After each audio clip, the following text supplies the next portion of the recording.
Well, the crowds were thick, and there were people everywhere. They were crammed in like sardines. And here's Jesus off into the corner, and he's watching this whole thing play out. There are lines of people everywhere, and they were coming because it was Passover. Millions of people have descended onto the city of Jerusalem, and the temple complex was jam-packed full of people. And here they are exchanging their money to buy temple sacrifices so that they could receive the forgiveness of their sins, and lines backed up and coins dropping in these ancient giving boxes, and sounds were reverberating throughout the temple complex, clinging everywhere. And here's Jesus off into the corner, and he sees this woman who we learn to be a widowed woman. Her husband had gone on and slipped on into eternity, and we don't know what the story is surrounding her life, but Jesus has a lot to pay attention to and zeroes in on this particular woman. And as she gets to the front of the line and it's her turn, she drops in a penny.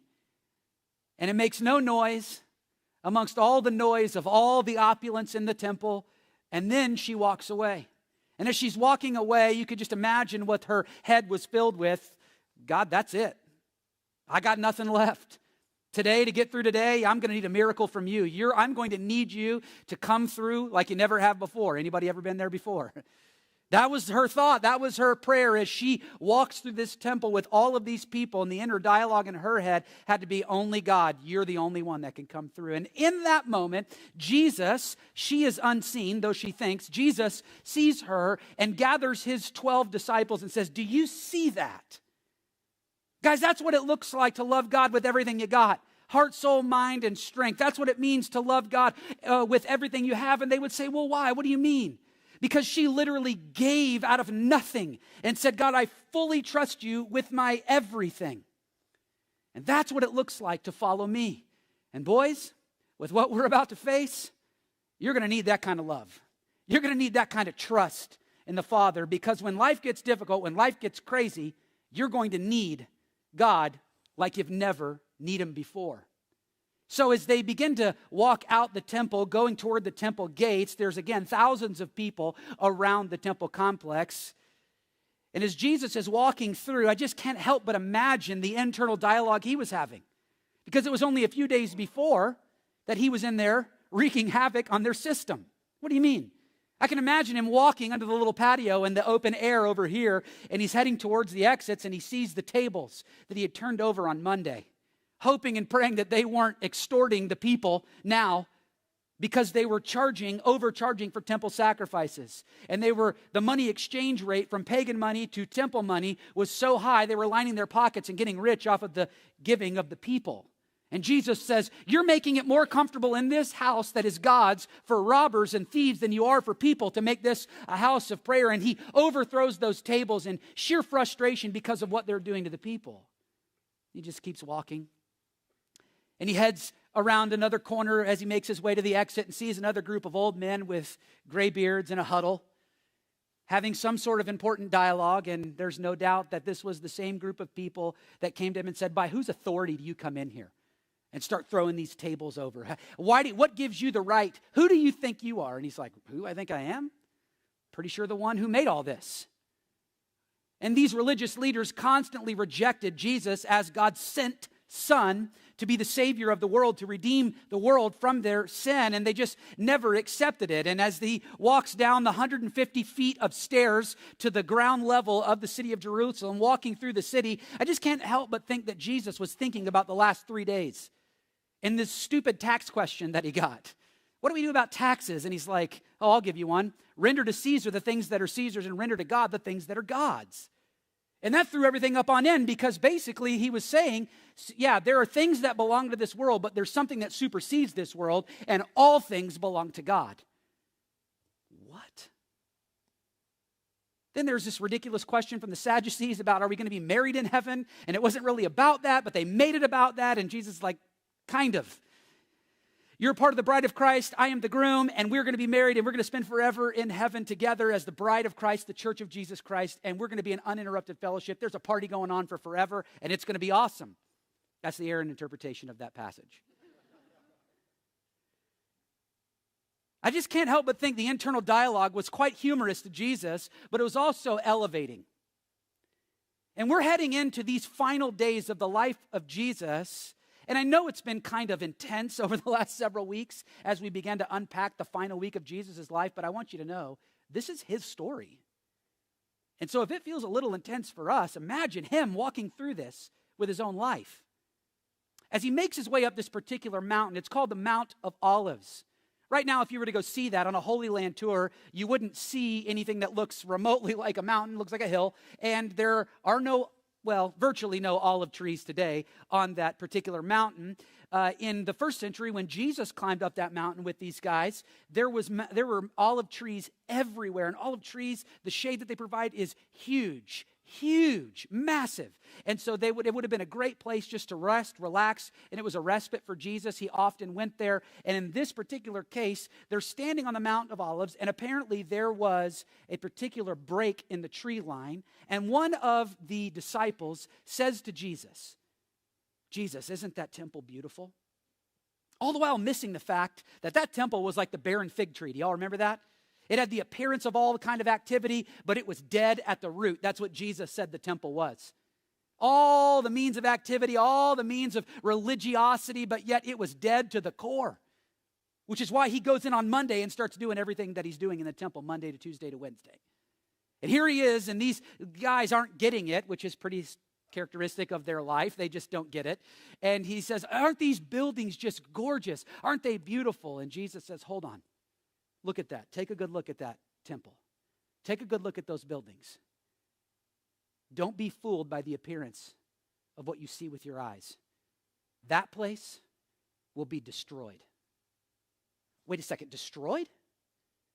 That's Solomon's temple, like David, like the guy from your lineage, the greatest king Israel has ever had. He and his son, David funded it, Solomon was a part of funding it, and then Solomon built it. This is incredible. This was a symbol for God's connection with God's people. And he said, "Yeah, you're right, it was, but I'm doing a new thing. And I'm going to destroy this temple, and I'm going to build a new temple, and it starts in your heart." And Jesus, this is scary. It sounds like we're running toward the end. Because if you destroy the temple, that means everything's done. Jesus comes at us in Mark chapter 13 with a hard-hitting, fast-paced, absolute clear message of what it looks like in the end. What do you mean the end? The end times. When time stops and we enter into forever. Now, I know that freaks a lot of people out, and it freaked these disciples out too, because they're talking about destruction. They're talking about this thing that we've grown to love, this temple where we've gone to connect with the Father. Yeah, I understand that. And he's saying, no, there's a new temple. You're looking at him. So the question on everybody's mind is, what in the world's about to happen? And these disciples ask that. Pick me up in Mark chapter 13. We'll put it on the screen for you. In verse 3, the scripture says, "And as he sat on the Mount of Olives, opposite of the temple, Peter and James and John and Andrew," that is the inner circle, Jesus, he asked him privately, "Jesus, tell us," circle that word in your Bible, "when? When will these things happen? When will these things be?" Circle what? What will the signs Sorry, I'm getting all tongue-tied here. What will be the sign when all these things are about to be accomplished? When is this going to happen, and what are the details? Just a show of hands, who doesn't want to know that? I mean, give me a break. That's not a novel question. I mean, that's not of course people want to know, hey, are we living in the end? How does it flesh out? How does the end of time happen? What are the details that surround this particular moment in human history? That's what these guys are asking. Now, we're going to head into some pretty interesting things this morning. But I think a good way, we got to do a little bit of homework. Can I do a little bit of homework with you right now? There's a certain way that we need to think about these things. And Joy and I were talking yesterday. She gave me an awesome, this is the teacher in her, gave me an awesome illustration that I think will help us understand our perspective on the end and God's perspective on the end, okay? So, in the summertime, when you're having a family party or community group party, and you're hanging out on your deck or your patio, and it's now dessert time, and some kid just sins beyond all sinning and drops a piece of pecan pie on the concrete. That's sin. If you didn't know, that is. I'm actually joking, but anyway, the pecan pie drops, and you didn't notice it. What happens in about 5 seconds? Somebody steps on it, but Bill, you said it, what? Ants. Oh my gosh, the ants, their whole world goes up into a tailspin. They're like, ooh, pecan pie, let's go after this. And so they start running after the pecan pie, and they go get all their little ant brothers and sisters, and they get all their ant mamas and daddies and uncles and, and aunts, and they get everybody ants? That's cool. Anyway, and so everybody piles onto this pecan pie, and they're just, they're just going after it, and they're just consuming, because this is the only thing they can think about. All the while, what they don't realize is on the table, there's a deep dish pecan pie right there. There's hamburgers and hot dogs and cookies and ice cream in the fridge, and they have a very, very limited perspective to that tiny little bite of pecan pie on the concrete. That's all they can see. They can't see the opulence on the table. Here's the reality is that in a nanosecond, you can take and you can end their entire existence. Can you not? Boom, done. You can go get the Raid, spray it, it's done, it's over. You can scoop it with a shovel, bury it in the backyard, do whatever you want to do. You and I are ants with regard to the end times and how we view things in the end. We get one little signal and we're like, oh my gosh, this is it. And then you just start devouring all these things up. You go down the rabbit hole of conspiracy theories, and you're looking at all of these things, and what you're losing your mind. When in reality, God's up in heaven like, really? Really? I got a timetable on here that you don't even know about. And you're trying to zero in on, the moon was a weird shade this evening. There was a lot of fish on the shore of India. There was weird things happening. Gosh, it was really, really cold yesterday, and tomorrow it's going to be 90, which is not true. It's like 1,000,000 feet of snow coming tomorrow. We're fascinated with these things because we call them snowmageddon, snowocalypse, right? We're fascinated with these things. Every generation has been fascinated with it too. But the reality is the end is God's best kept secret. And if any preacher stands before you and says, this is when it's happening, that's awesome. Not really. Because that means that they have superseded Christ. Because in verse 33 we'll study next week, or verse 32, it says Jesus doesn't even know the hour. So God's best kept secret, some dude over in Indiana knows, and nobody else in the whole world knows, and Jesus doesn't know, and he's sitting at the right hand of the Father? That's blasphemous. So, I digress just a little, but I think you're getting that this is a charged topic. So how in the world are we going to handle this? Well, I got 3 things I want to help you with. How are we going to handle this passage today when we deal with end-time prophecies that Jesus gives? And the first thing is this. This is helpful. Jot this down. We need to embrace the Jewishness of the text. You have to understand that Jesus was a Jewish rabbi. The disciples are Jewish followers of a Jewish rabbi. This prophecy is about a Jewish region called Judea, and it is about a Jewish temple.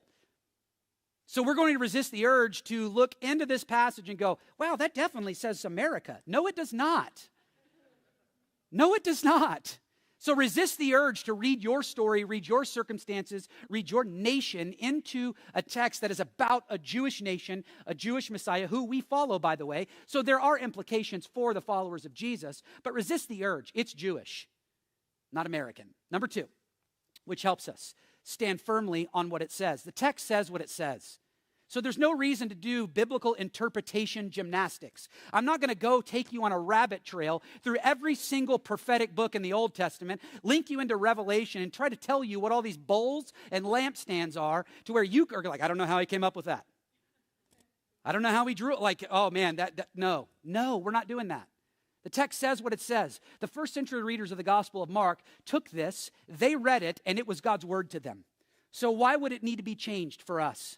I'm fine of having the conversation about the lampstands and the bowls if we're talking about the book of Revelation. I'm fine with walking through Daniel and his prophecies if that's what we're talking about, but I'm not going to take you on a literal roller coaster ride through the scripture to help you figure out if we're in the end. Jesus is clear, and the application is clear. What Jesus wants for you and for me is to live for Jesus now. Live for him now. Live for him now. Don't worry about, yes, you can think about forever, but live for him now. Amen? Which gets us to our question we're going to answer today. How in the world do we live in the end? How in the world do we live in the end? And we live by being on guard. That's what the text says. The text tells us to be on guard. You can jot these references down.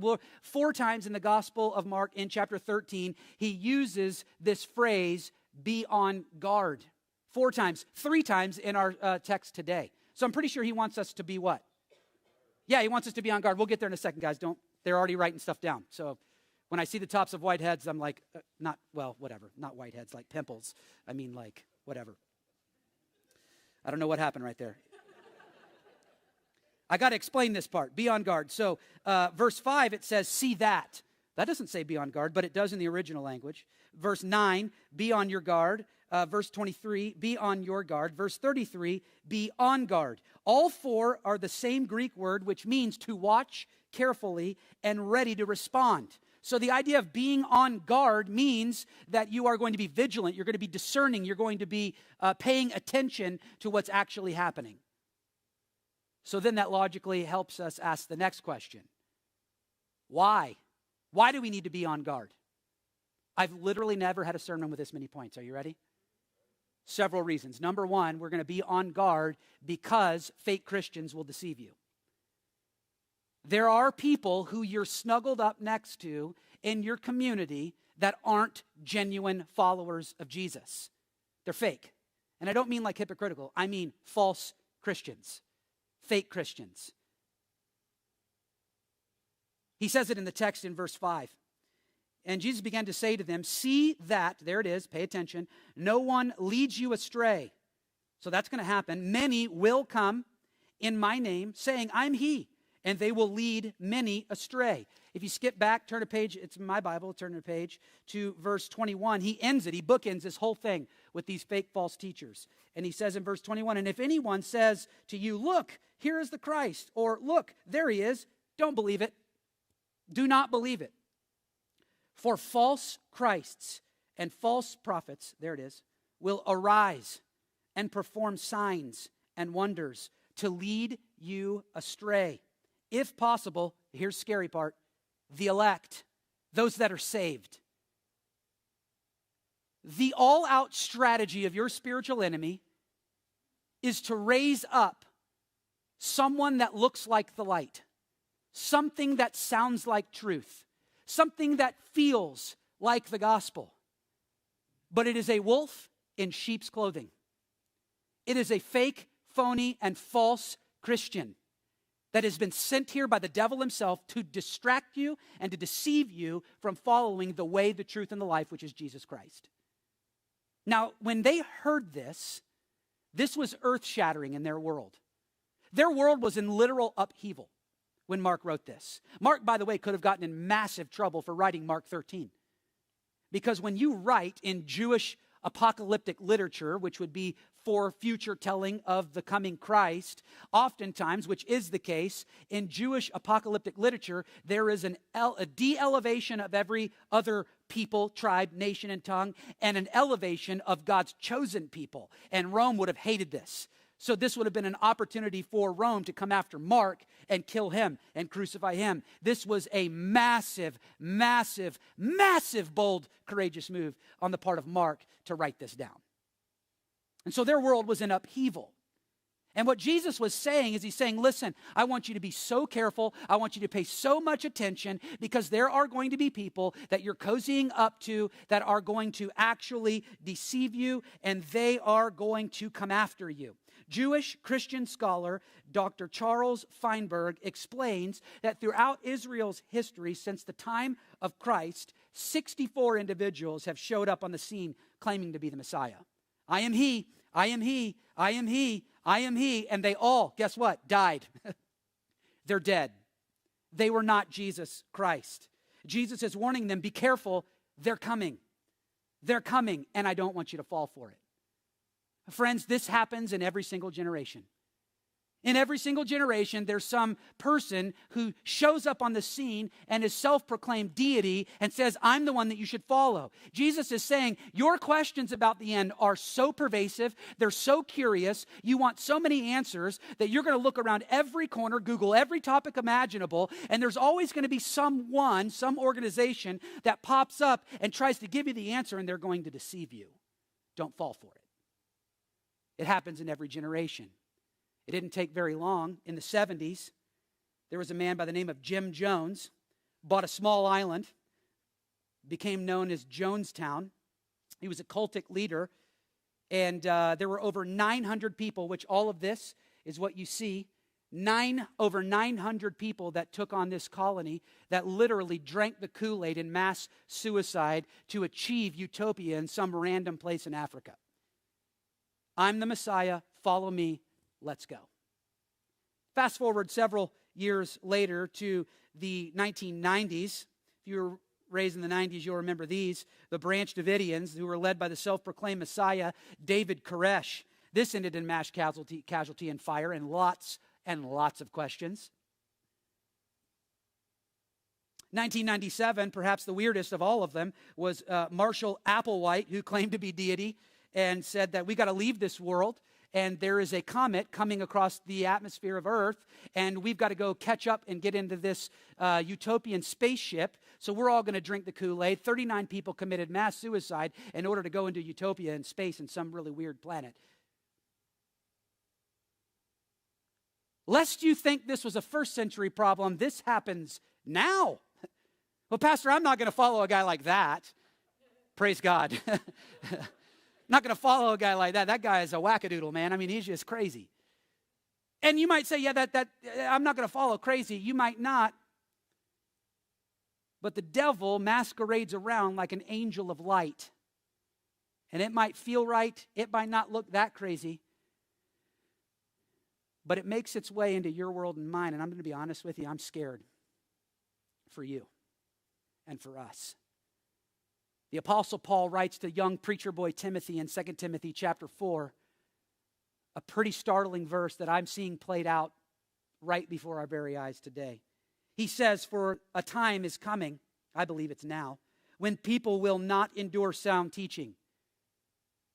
I don't get it. I don't get like why we would do verse by verse through the Bible. That doesn't make sense. Like that truth just, I don't get it. You don't get it? You don't get it? Really?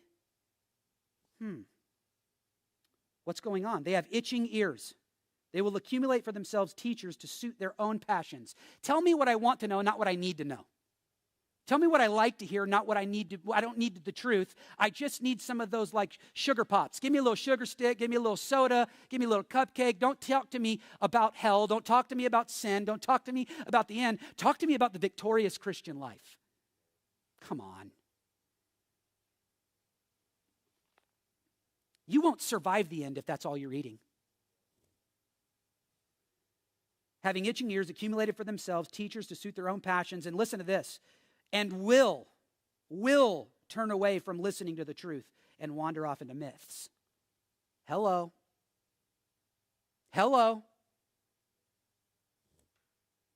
Be on guard, for there are fake Christians that will deceive you.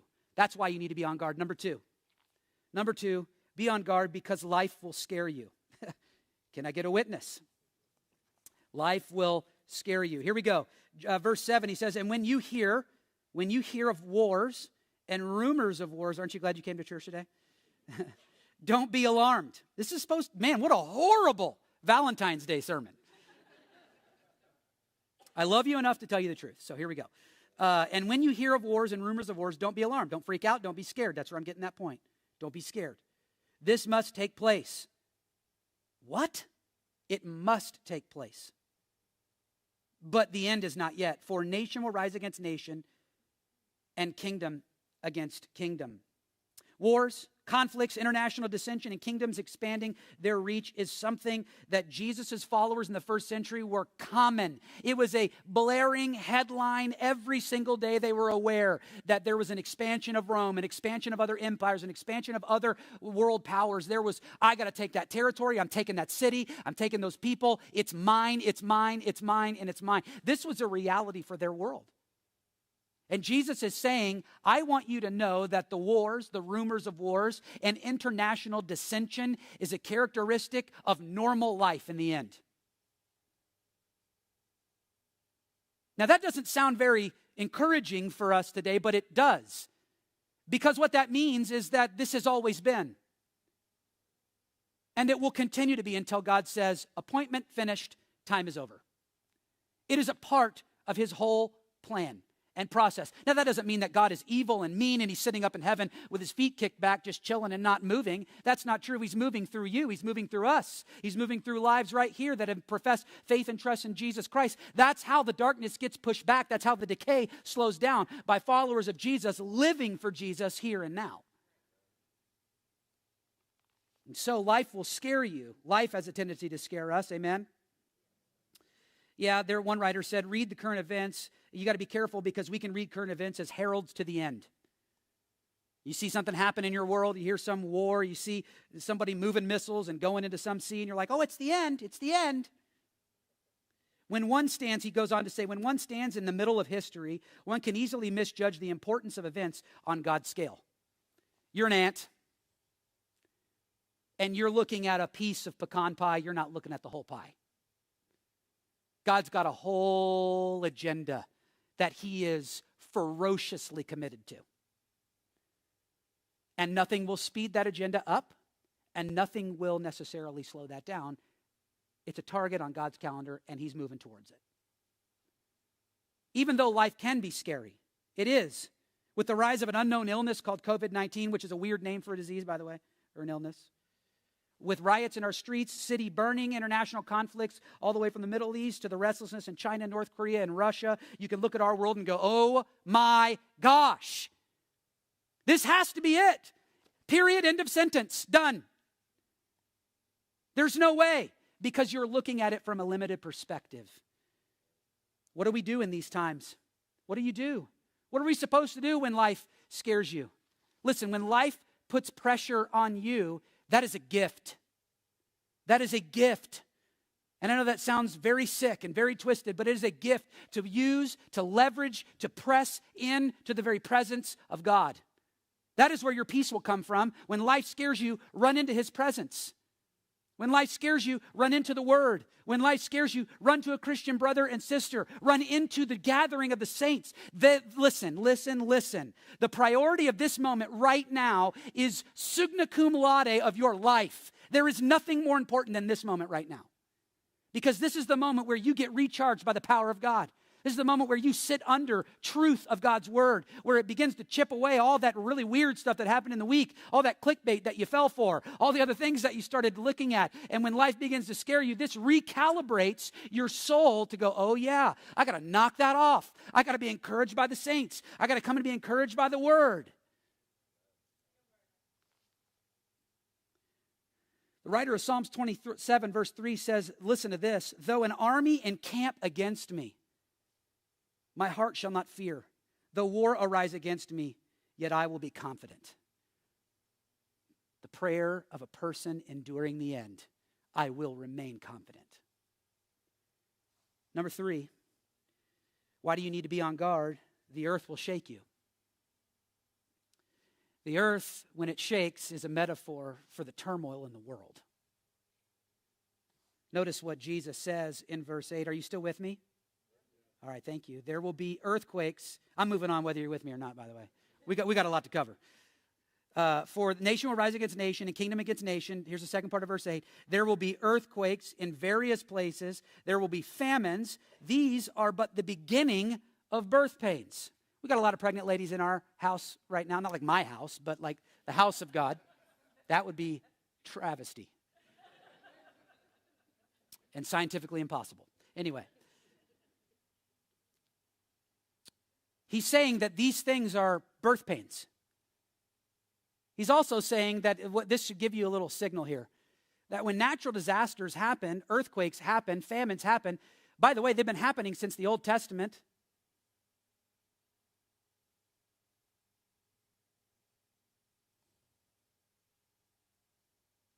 Joseph, brothers betrayed him. We'll get to that in a minute.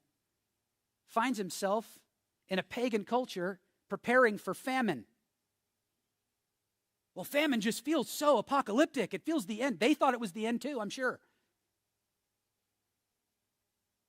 Earthquakes, all those things. Jesus is saying they happen all the time. They're just birth pains. It's Braxton Hicks, y'all. It's a sign that the body's moving towards birth, but it ain't birth yet.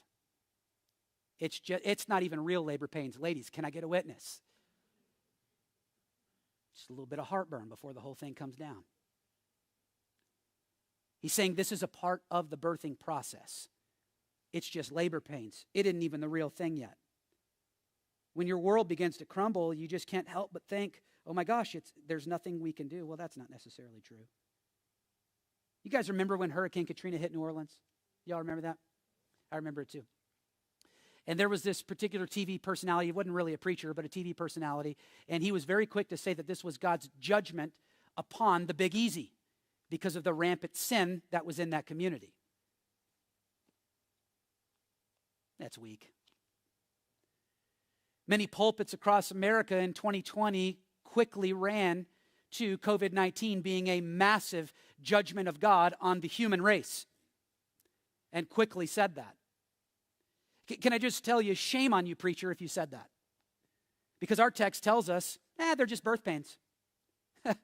That's just a birth pain. It's just getting you to the end, but it's not the end. When God's judgment will actually be poured out. Listen, there is not going to be a mistake when God's judgment shows up. You'll know. And it will be clear. And if you're a Christian, you ain't going to be here. Because all of the judgment for your sin and my sin was already poured out on Jesus Christ on the cross. You want to escape that? You believe in Jesus Christ today. So the earth will shake us. But what do you do? Now here's the truth. And what I know, because I used to do it too. I remember when I was in college and I'd read some stupid tabloid headline around Christmas or Easter. And they start talking about the apocalypse and the end. And I'm like, dude, I want to get married. Can't be the end yet. I want to have kids.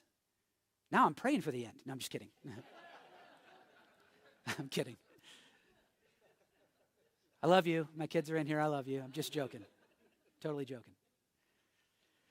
But truthfully, though, we have a tendency to read tabloids, read headlines, and get that clickbait and build our entire theology on what we believe about God based off of those headlines, based off of what's happening in the news. If your Bible is some news outlet like CNN or Fox News, listen, you're not actually following God. How can you say that? Because it's easy? Sorry. That was funny for me. Sorry, I just thought that was... Because it's either in the Bible or it's not. And really, Jesus is giving us a clear example. These are just birth pains. And if you're going to build your life off of tabloids, headlines, and clickbait, you're going to follow not Jesus. And the end of that story is absolutely devastating. And that will actually shake you. That will shake you. Building your life off of some shifting ground of tabloids and headlines and all, that will shake you. That will leave you scared. That will leave you deceived. That will leave you so far from Christ, and you will be scared. You'll be on every kind of medication you can imagine. You'll live in your mom's basement at 50, and you're wearing Captain Crunch PJs. It's just going to be awkward. And he's like, no. You need to build your life on the unshakable foundation, which is the Word of God, in the person of Jesus Christ. You look to him in the end, period. I love what the Message translation says in Proverbs 3. This is awesome. He says, no need to panic over alarms or surprises. Like when your alarm goes off at 5 o'clock in the morning, you're like, oh, geez. No need to panic. No need to panic over surprises or predictions that doomsday is just around the corner. Don't freak out, because God will be right there with you. He'll keep you safe and sound. God's hand is on you. Somebody needs to hear that today. His hand is on you. which is extremely relevant to the conversation as to why we have to be on guard for the next point. Because the culture will break you. The culture will break you. And I think you're going to be surprised at what culture is coming after you. If you're a follower of Jesus today, the who is important, and the who is sad. It's sad. Jesus says in verse 9, be on your guard. Say that. Be on your guard. There's that warning again, and which literally reads, watch yourselves. Say that. You got to say it with a little bit of attitude. Watch yourself. Thank you. I appreciate that. Watch yourself. He's encouraging these men to get their eyes out of the sky, and they get their eyes on the ground and what's happening in front of their face. He's saying you need to pay attention, watch yourself, be on guard of what's about to roll out. Because it's real. It's real. And here's what he says. Notice the who. Who's coming after him? Well, first it's the insiders. Verse 9 says, be on your guard, for they will, that's an emphatic, actual happening, they will deliver you over to councils, and you will be beaten in synagogues. This word councils means Sanhedrins. That should ring a bell. The Sanhedrins were the group of religious leaders and legal religious leaders of the day that convicted Christ of guilt, sentenced him to death, and he died on a cross for your sin and mine. Religious leaders, religious councils, professional Christians came after Christ and killed him. And Jesus is saying to the first century followers of Jesus in their world, I want you to know this. They're coming after you. And he says they're going to beat you in your church. When he uses that word beat in the second century, the rules for beating were to beat a person with every ounce of your fiber and your being with all your strength and zeal. 26 times on the chest and the back. And Jesus is saying that's what they're coming to do. And these are the ones that you might be sitting by. These are the ones that might be in your group of community. These might be the people that you know that you've cozied up next to. And here they are that you thought that they were somebody to be trusted, somebody that they were to rely on, somebody that loved you. And the reality was they were sent by Satan himself to deceive you into that. Pastor, that's freaking me out. Join the club. Been sitting on it for 7 days. I hate that.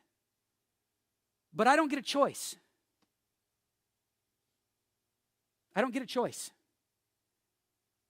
How do we know who's real and who's not real? The FBI, in their forensics department with money and trying to find counterfeits and real, they spend all their time, hours and hours and hours and hours and hours and hours and hours upon hours studying real currency. And as they begin to study real currency, they can spot a fake from a mile away. Friends, that's what I want you to do in these days. Leverage these days right now. Whether it's the, quote, end or not, leverage these days now, getting to know the genuine, real follower of Jesus, or the real Jesus Christ in the Scripture. And as you begin to know the real, genuine, authentic Jesus, which, by the way, is why we're preaching through the Gospel of Mark, so that you can get to know the real and authentic Jesus. When you get to know him and you see his heart, see how he lives life, see how he puts forth his initiative and mission for the world, then when you see somebody else walk into your church, into your community group, you're like, fake. Now, I don't mean hypocritical. I mean deceptive, evil, and a tool of Satan. That is some strong language. You better believe it is. Because I don't want you to be deceived. I don't want to be deceived. And so what does that mean? That means that the Church of Jesus Christ bands together and says, we're following Jesus, the only Jesus, the way, the truth, and the life. Last year in 2020, when everybody's making all these shifts and talking about all the pop culture, all the things that are happening in culture, we're like, yep, our play is Jesus. Because we can get to know the real Jesus, then we can live the real Jesus out in 3D wherever God's placed us.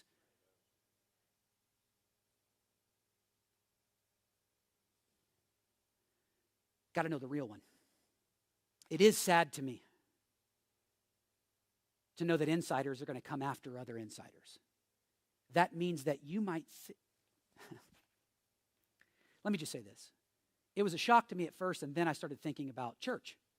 And I was like, yeah, it's actually not shocking at all. Because the most devastating pain that I've ever walked through in my life are because of church people. They've said the most rude and hateful things to me, assaulted my character, misjudged something I said and held on to it for 2 years, and then came to me and said, hey, wow. I would have gladly made that right in the moment if I would have known that. Come on, man. We need to get over that. We need to get over that. The truth is, feeling like I don't want to be the fake one is a clear indication that you are not. I don't want to be the one. I don't want to be the one like the text says. I don't want to be that. And pray to God you're never deceived. And you follow Jesus Christ, the way, the truth, and the life. The outsiders are also coming. I get that, right? Somebody who's not a follower of Jesus, I get it. Like, you don't like what I like, you don't love what I love, you're not a part of Team Jesus. I'm fine with that. Like, that's fine. I don't know why we get mad about that. I don't know why we get mad about, like, culture looking at the church and going, you shouldn't do that. Okay? Like, that's been my whole mojo for this year, just so you know. You shouldn't do that. Okay? Who said? Is that a little controversial for you? Because I'm going to get my direction. I was so hurt by a pastor. He reached out to me this week. And he was just kind of giving me the story of lay of the land of his church. And I just said, man, let me just tell you this. I don't know what God is doing at our church. But what I do know is that our leadership of our church said, we're going to follow Jesus. We're going to preach Jesus. We're going to let him lead us. And then we're going to lead our church that way. And God has blessed that. And so that's why I can say, okay, that's awesome. You got that opinion? Sweet. Cool. Moving on. I expect outsiders to think that way. Big time. Not insiders, but I do expect outsiders to think that way. Listen to what he says. I digress just a second. He says in verse 9, you will stand before governors and kings. Those are civil authorities and leaders. And he says, for my sake. Now, some of us might stand before governors and kings not for Jesus' sake. You get a traffic violation, you're going to stand before those civil authorities. You better be careful. But he's saying that when you stand for Christ, you preach Christ, you do Jesus. Like, you live that out. Oh, yeah, they're coming because they don't like it. And then he says, here's the goal. Here's why. To bear witness before them. The reason that all this is going to happen, insiders and outsiders, is so that the gospel can be advanced. This actually is something that I've really been thinking about because it's under the pressure. America has been under relative ease basically since its inception about Christianity. And so we've taken an entire year that's called 2020 and we've turned it into a verb. We've been 2020'd and the church has said we've been persecuted. Wrong answer. How dare you assault the people who've lost their lives for standing for Christ? Our brothers and sisters in remotest parts of the world meet in secret, and you get mad that we can't meet the way you want to meet and do it the way you want to do it. No, they're dying for their faith. We can come to church. We need to be careful with our limited crumb perspective. Because when you zoom out and look at the world, it looks a whole lot different. Some of us need to get some of that perspective. You'll stand before the governors for my sake. What's interesting about this whole passage about the culture breaking you is that in the first century when Jesus said this, it didn't take very long, handful of years, for Peter and John to actually experience it. They were standing at this one particular place and preaching about the resurrection, which is the gospel. And these religious leaders, the text says in Acts 4, they were greatly annoyed. Awesome language. We're annoyed. We're annoyed that you're preaching. I'm sure the language is a little stronger in real life, but we're annoyed. We're annoyed with what you're doing. And so we need you to knock it off. So they arrest Peter and John. They bring them into this council, and they said, hey, by what authority are you preaching like this? And he's like, oh, what authority? This is really easy. The text says, in the power of the Spirit, Peter boldly declares, oh, it is the one whom you crucified, the one that you killed, the one that you rejected, and the one that God rose from the dead. His name is Jesus Christ. That's the authority that we come in and preach in, period. Well, you could hear the proverbial mic drop. And Peter maybe did a little chest bump or a secret little high five to John right off to the side. John's like, that's my boy. They didn't like that either, so they arrest him again, throw him back in a jail cell. And they have this little meeting. What are we going to do? What are we going to do? What are we going to do? What are we going to do? Nerding out over all the details of stopping this thing. They're like, I thought we stopped it. That's hilarious and cute. We thought we stopped the movement of Christianity by killing its leader. That's how you would normally do that. Yeah, but the only problem is that he wasn't human. He was God, and he did die, but he rose on Sunday. And you didn't stop it. You actually poured kerosene on the fire, and it exploded throughout the ancient world. And we're sitting here today because of that. So you can't extinguish it. And no matter how much pressure you feel today in 2021 and what you feel like the state of Christianity is, God always has a remnant. He's building his church. Not even the gates of hell can prevail against Jesus and his church. It is being built. Period. End of the discussion.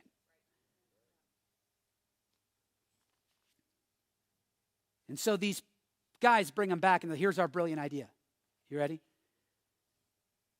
Please stop. No. No. And the scripture says, so you're going to have to decide whether it's right for us to obey God or you. We choose God. And so just because you rejected him doesn't mean we will. And so you do whatever you want with us. We can't help but speak of what we've seen and what we've heard. And so we're going to keep on preaching. And the Bible is like, okay. They just like, go. I guess we're going to have to let them go then. And so they go, and they meet with their church, and their church is like, oh, they're not doing this. Oh, God, just keep us safe and cozy, and God, we're so grateful for Peter and John to be back with us today. No, it was earth-shattering, window-rattling, bold declaration. God, make us more bold. Make us more bold. You see, culture's plan is to break you, but God's plan is also to break you. And that breaking makes you and me more bold. May this breaking in our generation right now not make us more cowards. By the way, the book of Revelation tells us that cowards are lumped in with idolaters, sexually immoral, and people who don't inherit heaven. There are no cowards in heaven. And so what God is doing to you and to me in this moment right now is forging us and saying, don't be broken. Do not be silenced. Do not shut up. Do not back down. Stand up, speak out, and preach and live the truth of the gospel of Jesus Christ in your day today. Do not be silenced.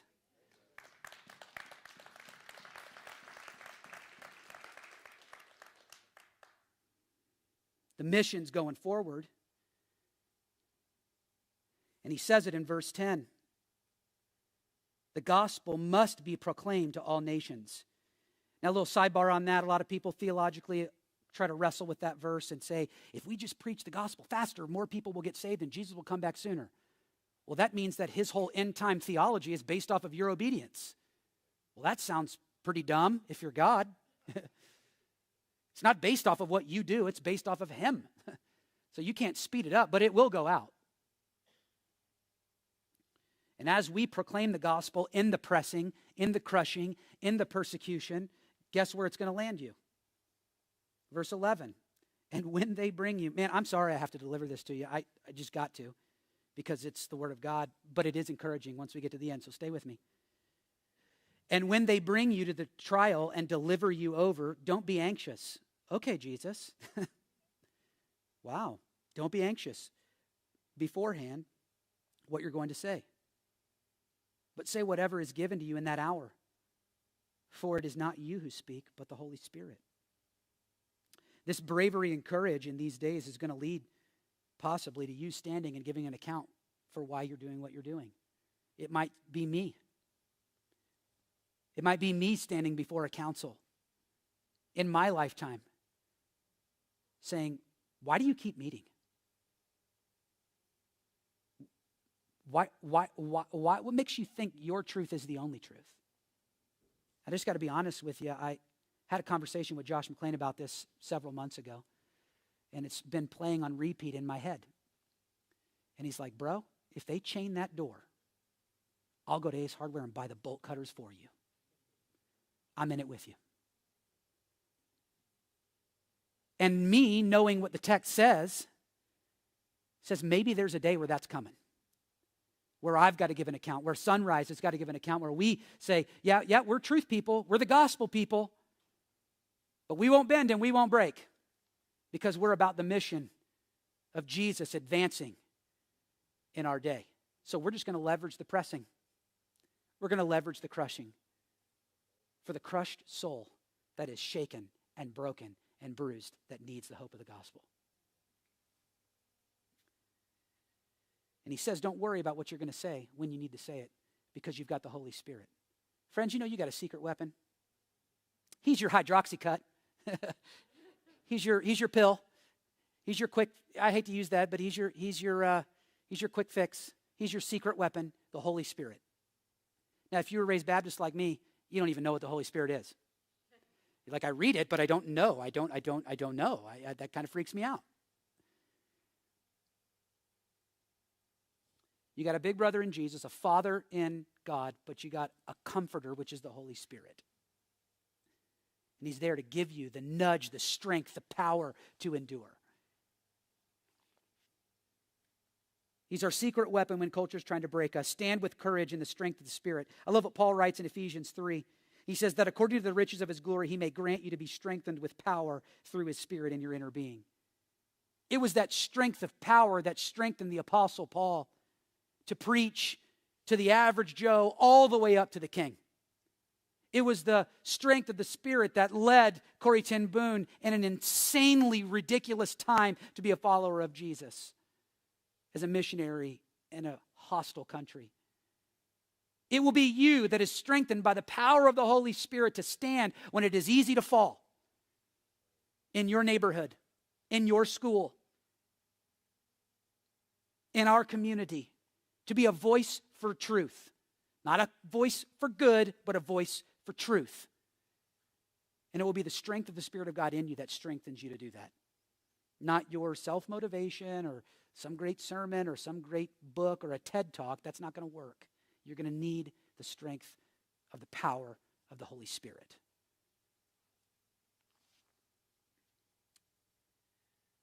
Why do we need to be on guard like this? Is it ever going to end? We're getting there. Fake Christians will deceive you. Life will scare you. The earth will shake you. The culture will break you. Family will fight you. Verse 12. And brother will deliver brother over to death. Father, his children. And children will rise against parents and put them to death. Jesus is pointing out the very sad reality that in the end, families are going to turn on each other. The Old Testament prophet said it in Malachi 7:6. For the son treats the father with contempt, the daughter rises up against her mother, and the daughter-in-law against her mother-in-law, which is not hard to imagine, by the way. I'm kidding. Totally kidding. Totally kidding. Just wanted to make sure you're still alive. And man's enemies are the men of his own household. That's crazy. The Roman historians, Tacitus and Pliny, were describing the way that the Emperor Nero would persecute Christians. And if you ever want to have a good cry, just go Google that and read it. And then it'll make you be massively grateful for the day and age in which we live in. Because what we call persecution, they just call an alarm clock going off. So here they are, Nero is persecuting Christians, and in their documented history of Rome and Christianity, they said that Christian brothers and sisters betrayed their brothers and sisters, their own families, and turned them into Rome and into their officials for their imminent death. Family turning on family, turning them over to the hands of Rome so that they can be burned at the stake and made into lanterns to light up Nero's courtyard. Let's be honest, we've seen this play out in our day, have we not? Christians in November couldn't talk about who they voted for to their family. I watched a news story play out of a family in Wisconsin say, we've dealt with politics in our family for 40 or 50 years, and we could talk about who we voted for, and we were fine. But not this year. Talk about how you deal with a pandemic, and everybody's divided on everything. You can start an argument in 3 seconds if you talk about COVID policies and you talk about politics. It's done. You're canceled. And some of us might want that with our family. That'd be fine. Jesus is not talking about getting our feelings hurt by our family. That's what all that is, by the way. The political conversation. Oh, you hurt my feelings. Well, get over it. The COVID stuff, you hurt my feelings. Get over it. We're not minimizing anything over another thing, but what we're saying is Jesus isn't talking about that, disagreeing with our family over those issues. And some people online now and trolls and other people in the room now are like, oh, we talked about COVID, talked about politics. No, those are examples of what we can get divided on. So don't hear me say something I'm not saying. So here he is. And in our culture and in our day, we don't have to go far to see that he's not talking about just getting our feelings hurt. He's talking about the disregard for family and the destruction for the family unit. It was 1989. Lyle and Eric Menendez had been physically, sexually, and emotionally abused by their parents for basically their entire life that they could remember. And in 1989, they broke. They shot and killed both their parents. January of 2021. Ariel Robbins was a former Food Network star on The Worst Cooks in America. Not a title you would want to have, by the way. But Ariel and Jerry Robbins beat their adopted 3-year-old daughter to death. Parent against child. February 2021, this month, 2 brothers are driving down the freeway in Arizona, have an argument in their car, no coping skills to disagree or agree to disagree. Older brother looks at his younger brother, pulls the trigger, kills him. Turns the gun on himself, kills himself. Birth pains. Birth pains. This is what it's like in the end, but it's not the end yet. Don't we need some help? This isn't going too well. There are real labor pains, but it's not the end yet. We need help. Where's the help going to come from? I'll tell you where a lot of people think help's going to come from. The state. If we can just legislate some stuff, that's going to fix everything. Let me just tell you this. Do not be deceived. Your nation won't save you. Your nation will not save you. Look at what Jesus does here. He begins to shift gears and zooms in real tight into their very Jewish world. The passage, by the way, applies directly to the first century Judean Christians. The temple was destroyed by Rome. The city was besieged by Rome in 70 AD, okay? And then what happened is they torched the city, the people of Jerusalem. Some stayed, some didn't. And here's what happens is there's this ideology that begins to surface in their nation. And Jesus is going to run headstrong at it and expose your nation can't save you. Now, this applies directly to them. I believe it was prophetic. Then when Jesus said it, fulfilled in 70 AD. But there are some reverberations to what it is like in the end for us. There's some application there. So let's take a look and let's learn. He says in verse 14, and when you see, this is a really weird way to say it, the abomination of desolation standing there, radar, your radar should go off. That abomination of desolation is a person. It was the Roman emperor, they believed. He ought not to be where he is, essentially. And then there's a little aside Mark gives you. Let the reader understand. Let those who are in Judea, there it is. It's not about let those people in Marymount, let those people in Ohio. No. It says let those people in Judea flee to the mountains. I thought Christians shouldn't flee. Well, maybe there's a reason. There is. And it's not for your safety, by the way. Let the, verse 15, let the one who is on the housetop not go down, nor enter the house to take anything out. What he's saying is, in the first century, there were stairs not on the inside of the house, but on the outside of the house. I got to move on here. So they say, don't go inside and get anything. Just go down the stairs outside and run. He goes on, and he says, and he gives another illustration, and let the one who's out in the field not turn back to take his cloak. He got hot. It was cold in the morning. Takes his jacket off. Forget the coat, bro. Forget the coat. The cavalry's coming. We're moving on. Then he gives some expression of difficulty and alas for women who are pregnant and for those who are nursing infants in those days. Pray that it may not happen in the winter. If it isn't going to be bad enough, we don't want it cold. And then he says, in those days there will be such tribulation, such trouble, as has not been from the beginning of creation that God created until now, and never will be. And if the Lord had not cut short the days, no human being would be saved. That is God's grace in the midst of storm, always there. God's grace in the midst of trouble, it's always there. It's always there. It's just we're not on guard to see it. There's always a provision of grace in trouble. What was the provision in this day when this prophecy went down? Christians, you don't think it's not appropriate for you to be salt and light where God's placed you? Oh no. Look at what he says. And if the Lord had not cut short the days, no human being would be saved. But for the sake of the elect, Christians, whom he chose, he shortened the days. Oh man. The only reason that some of those people got saved in that era was because God's people were there living for Christ in the city, pushing back the darkness, pushing back the decay, and preaching the truth of the gospel in those days. That's what they were doing. Now, Jesus is basically saying, when you see this whole thing go down, whoever that abomination of desolation is, now again, they didn't know, but we know hindsight that it was Rome. When you see them marching into the city, resist the urge to build a revolt. Say, you come with me, you come with me, and you come with me, and we're fighting back Rome because this temple has saved our lives. This city is our refuge. Then this is where God's always been, and we are God's holy people, so we're not going to let this thing, you ain't taking us out by any, you are not doing it. You need to resist the urge to do that. I want you to run. And I want you to run from that ideology. David Garland says this, the principle undergirding this instruction is that Christianity is not tied to any national identity. One's loyalty is owed entirely to Christ, not some religio-nationalist ideology. We might just want to leave that one right there. Let me just clear this one up. Christianity is not a Western white man's religion. This is like an ancient thing of a man who didn't look like me. He was not European in any way, shape, or form. So there is no national American religion.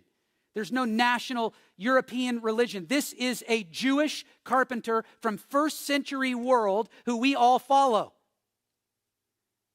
And he says that this is a moment for all nations. He said, my house is a house of prayer for all nations, Jew and Gentile. And the only reason that you're here today, because you're a non-Jew, is because the Jews rejected him.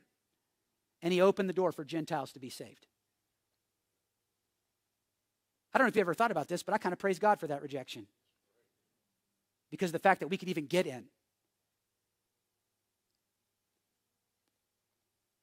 We need to resist the urge. Friends, you live in America. And you got songs called God Bless America.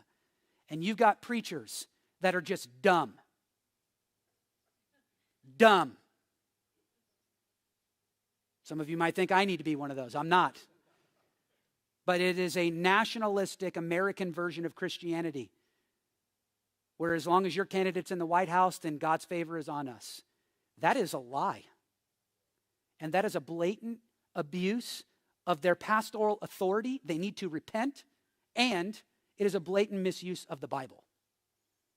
America is not in this book, but a new nation is. Followers of Christ. That's what he's building. So it's okay to be patriotic and love your country, but not above Jesus. Praise God you got the freedom that you have. Praise God we have the freedom that we have. Leverage it with every ounce you have right now. Leverage it with every ounce that you have right now. My fear is that we've gotten really comfortable in America because it's been very, very easy. And again, what we call persecution, somebody else calls Tuesday. But the reality of the matter is that we've gotten so comfortable with the fact that we can always just go to church. Well, we saw that that's not always true. And we've just gotten relatively comfortable with the idea that I can be a Christian businessman, a Christian businesswoman. I can talk about Christ in lunch meetings with other people. I can preach like I'm preaching right now, and this is actually going out into the interwebs around the world. Like that's a sheer luxury. And we've had it relatively easy for these days, and praise God for that.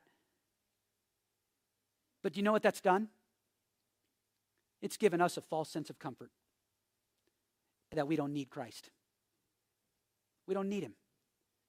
But our Christian brothers and sisters in China need him.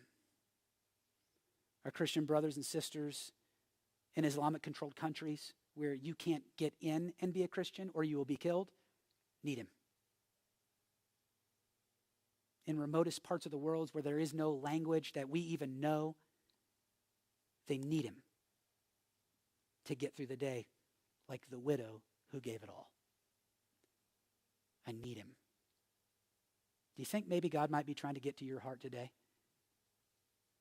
That you need him now more than ever? We got to stop looking to a nation to give us what only the man from Nazareth could give us. The promise of the text tells us that the nation won't save you, but we need to be on guard because the Lord will save you. The Lord will save you. Verse 13 tells us that you will be hated for my name's sake. John tells us that if they hated me, they'll hate you. Paul tells us that we share in the fellowship of his suffering. That's not fun. About to have a fellowship today. I don't want to have a fellowship of suffering. But the reality is that's part of the gospel. And my heart has been aching to even talk about this because I think about life and I'm like, I pull in my driveway with my truck, 2 cars, kids that go to a private school, clothes that fill my closet and TVs in every room. And I look at my house and I look at my life and I'm grateful for what God has given us. And I want you to do the same with your life this week and go, yeah, what if I don't have any of that anymore? I look at all the awesome faces that have joined us here at our church. Over 35 people made their church home a couple of weeks ago here at Sunrise. And I just look at this and I go, would we still do it if there were 10 people? I think the filter for us right now is who are you going to be when the pressure comes? Who are we going to be? Jesus says you're going to be hated for my name's sake. But look at what he says. But the one who endures to the end will be saved. Really sounds like my salvation is predicated off of my endurance. No, your endurance doesn't get you through the persecution, doesn't get you through the pressure, doesn't get you through the tension and make you saved. But if you are saved, you will endure. If you're genuinely saved, you will endure. That's the hope. Is that if you and I are genuinely saved, we actually will endure. So I guess the question is this the end? Well, the moment Jesus stepped out of the temple that day, that began the beginning of the end for everything. Towards the final chapter where God's rule and reign will be forever in a new heaven and a new earth, where there will be no deception, there will be nothing there to scare you or to shake you. No one is going to be knocking on heaven's door to break you. Your family won't fight you. You won't need a nation to save you. You will have a family with God forever. And the only ones that enter in a part of that family are the ones that repent of their sins and turn to Christ by faith. And you receive him by faith, and you are now, the scripture tells us, adopted into the very family of God. You've been washed by the blood of the Lamb. You have been cleansed. Your sin has been forgiven. And you are now a part of a royal family with the rights and the privileges of an actual heir to the throne, which is Jesus Christ. He is on the throne. And you have all the rights and privilege of a blood son and a blood daughter because you've been adopted into the family. You have nothing to fear when the king is on the throne. He has not left you. He will not leave you. He will not forsake you. The book of Exodus gives us a great indicator that Moses, when God threatened to leave him, he said, no. Isn't it your presence that makes us a distinct people in this land? It is your going with us that makes us distinct. And that is what I want to give you today, isn't it God's presence that makes you and makes us distinct in these days? My question is, have you turned from your sin and turned towards Christ? Have you reached out and claimed it by faith? It's a free gift. You can't buy it. You can't earn it. And honestly, you don't deserve it, but it's a gift God gives you. Have you reached out and claimed it by faith?